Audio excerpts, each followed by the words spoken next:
When Jesus died,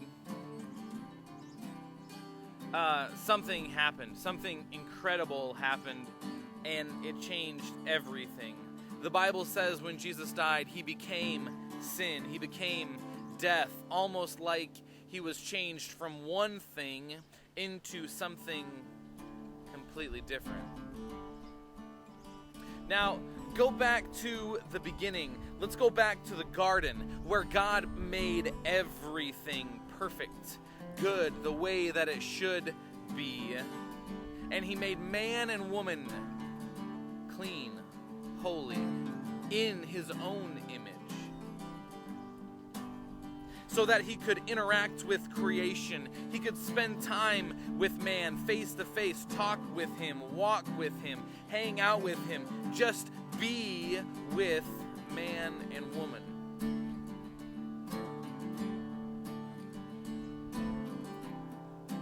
Then sin occurs and death enters the picture, and all of a sudden everything changes. No longer does creation function the way that it's meant to, the way God designed it to. And all of a sudden man and woman can't simply walk through the garden with God anymore. They can't talk to him face to face. They can't spend time with him, be with him. They can't just hang out with God anymore.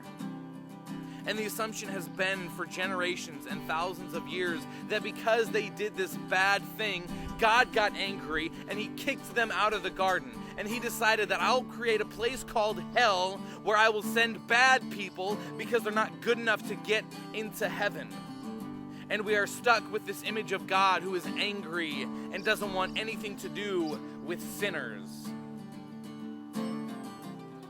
And then Jesus steps on the scene.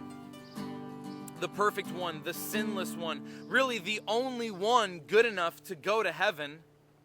And he begins to talk about heaven and hell and who will go where. And he also teaches about this God who you have to be good enough for, this God who is angry. And he teaches that this God who is distant from sinners actually wants to be with, actually loves, actually cares for bad people.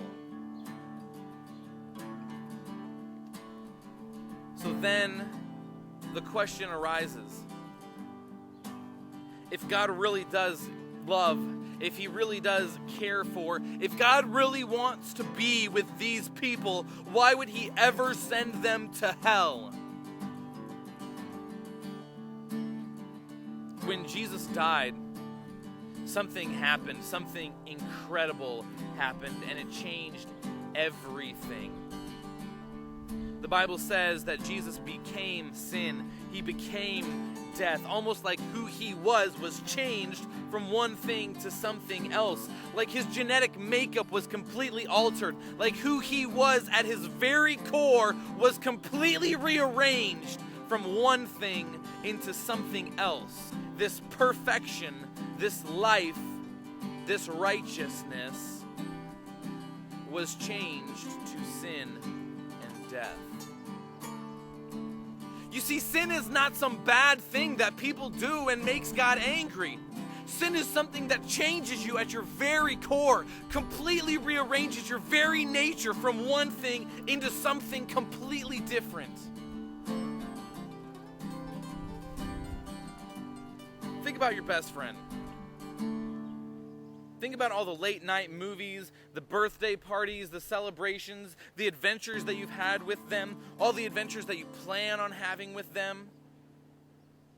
Now imagine that this person, your friend, makes a decision and does something that changes them into radio waves. This person that you used to hang out with, spend time with, walk with, talk face to face with, this person you used to be with has completely changed into radio waves without thoughts or emotions. And something happened, something changed, and you simply can't be with them, no matter how bad you want to.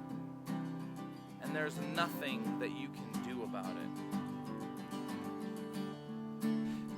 You see, this is what sin does. it completely rewrites who you are at your very core into something that simply cannot interact with God, something that cannot talk with God, be with God, spend time with God.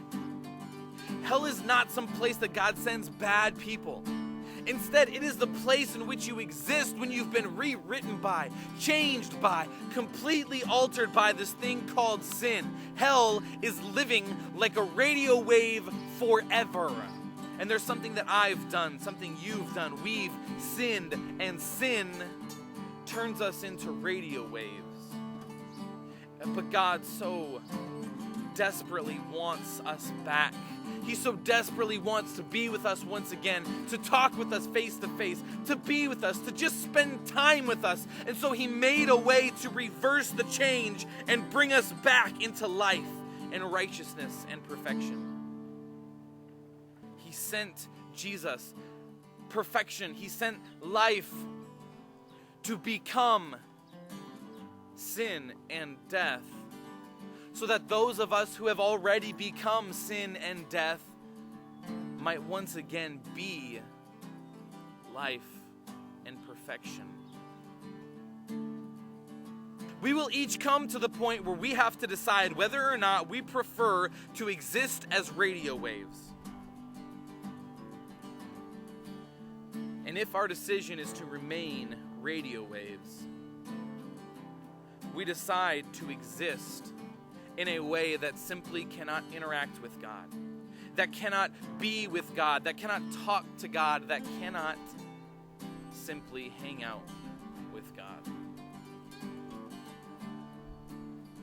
But when we're finally willing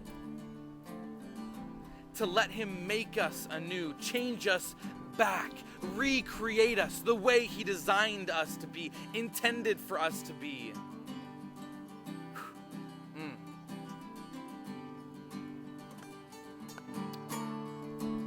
that'll be something else.